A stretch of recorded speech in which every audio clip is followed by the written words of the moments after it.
ناظرین، آپ کو آج دو بڑے امیزنگ پڑوسیوں کی کہانی سنانی ہے۔ کمال کا واقعہ ہے، غور سے سنیے گا۔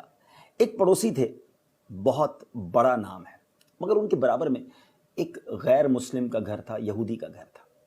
یہ مسلمانوں کے بزرگ ہیں اور برابر میں غیر مسلم کا گھر ہے۔ وہ غیر مسلم سفر پر گیا تو اس کے گھر میں لائٹ نہیں تھی، چراغ کے لیے پیسے بھی نہیں تھے، ساری رات ان کا بچہ روتا رہتا تھا۔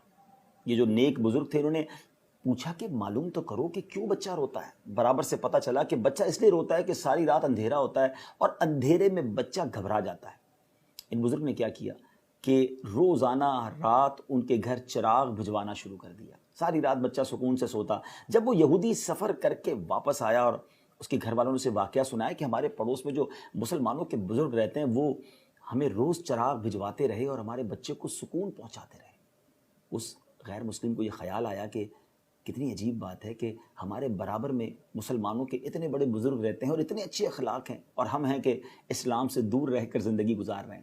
وہ یہودی کے خاندان والے اس مسلمان کے گھر آئے، دروازہ کھٹکھٹایا اور گویا اس طرح کہا کہ حضور، ہمارے گھر میں تو آپ کی طرف سے چراغ کی روشنی پہنچتی رہی، اب ہمارے دل میں جو کفر کا اندھیرا ہے اسے بھی دور کیجئے، کلمہ پڑھائیے اور ہمیں مسلمان کیجئے۔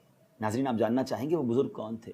وہ کوئی اور نہیں، اولیاء کرام کے سردار حضرت سیدنا بایزید بسطامی رحمۃ اللہ تعالی علیہ، جو اپنے غیر مسلم پڑوسی کے ساتھ اتنا شاندار سلوک کرتے رہے۔ اسی طرح ایک اور بڑا عظیم نام حضرت سیدنا مالک بن دینار رضی اللہ تعالیٰ عنہ۔ آپ کے پڑوس میں ایک شخص تھا جو روزانہ ڈیلیبریٹلی، جانتے بوجھتے پرنالے کے ذریعے گندگی آپ کے گھر میں بھیجتا تھا، آپ کو یوں سمجھیے اریٹیٹ کرنے کے لیے، آپ کو تکلیف پہنچانے کے لیے۔ آپ کوئی جواب نہ دیتے تھے۔ کچھ دنوں کے بعد اس پڑوسی سے رہا نہیں گیا کہ یہ کمال کی بات ہے، میں روز گندگی بھیجتا ہوں، کوئی جھگڑا نہیں، کوئی ریٹیلیٹ نہیں، معاملہ کیا ہے؟ دروازہ کھٹکھٹایا، حضرت مالک بن دینار رحمۃ اللہ تعالیٰ نے دروازہ کھولا تو وہ کہتا ہے حضور، میں روز آپ کے گھر میں گندگی بھیجتا ہوں، آپ کو تکلیف نہیں ہوتی؟ تو آپ نے فرمایا تکلیف تو بہت ہوتی ہے، تو پھر کیا کرتے ہیں آپ؟ کہا میں پانی ڈالتا ہوں، گندگی تمہاری طرف سے جو آتی ہے اسے دھو دیتا ہوں۔ غصہ نہیں آتا؟ سوال کیا اس نے۔ میرے غصہ بھی بہت آتا ہے، غصہ آتا ہے مگر میں اسے پی لیتا ہوں، کیونکہ ہمارے قرآن مجید فرقان حمید میں ہمارا رب فرماتا ہے وَالْكَاظِمِينَ الْغَيْظَ وَالْعَافِينَ عَنِ النَّاسِ وَاللَّهُ يُحِبُّ الْمُحْسِنِينَ۔ ترجمہ کیا ہے؟ اور غصہ پینے والے اور لوگوں سے درگزر کرنے والے اور نیک لوگ اللہ کے محبوب ہیں۔ اب اس غیر مسلم نے کیا کیا؟ اس نے گویا اس طرح عرض کی کہ حضور، گھر کی گندگی جو میں نے آپ کے گھر میں بھیجی وہ تو آپ نے پانی ڈال کر دھو دی، اسے بعد میں دھوئیے گا، پہلے میرے جو سینے میں کفر کی گندگی ہے اسے دھوئیے۔ کلمہ پڑھ کر مسلمان ہو گیا۔ ناظرین، یہ دونوں واقعات ہمارے لیے کیا میسج لیے ہوئے ہیں کہ پڑوسی کے کتنے حقوق ہیں، اور ہمارے بزرگان دین وہ ہیں کہ جو غیر مسلم پڑوسیوں کے ساتھ، تکلیف پہنچانے والے پڑوسیوں کے ساتھ بھی ایسا رویہ رکھتے تھے کہ وہ کلمہ پڑھ کر مسلمان ہو جاتے۔ مگر کیا ہمارا مسلمان پڑوسی ہم سے مطمئن ہے؟ یاد رکھیے، روایتوں میں مضمون ملتا ہے کہ تم میں بہترین وہ ہے جس کا پڑوسی اس سے راضی ہو۔